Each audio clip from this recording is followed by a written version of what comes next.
In 1969, El Salvador and Honduras turned a World Cup qualifier into a stage for such intense rivalry that it ended up leading to war.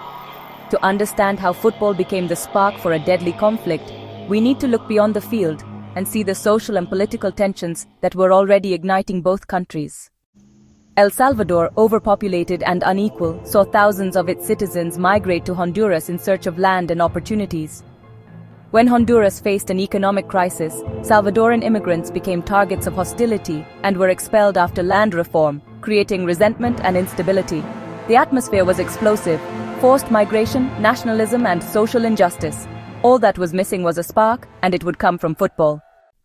In June of 1969, El Salvador and Honduras faced off in 3 decisive World Cup matches, each marked by hostility, violence, and a warlike atmosphere. The first match, in Tegucigalpa, ended with a Honduran victory and attacks on Salvadoran fans. In the second, in San Salvador, the revenge came with attacks on Hondurans.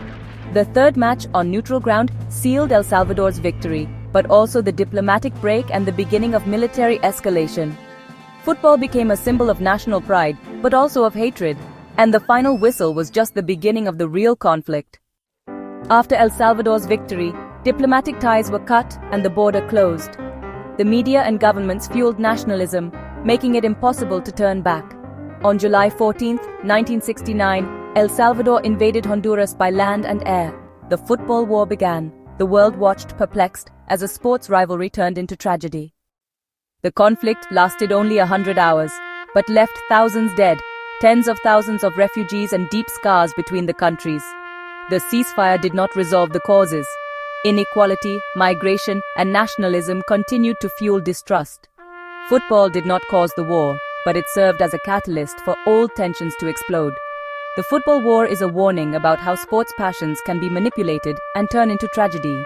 In the end, the lesson is clear. The real danger begins when hatred crosses the lines of the field.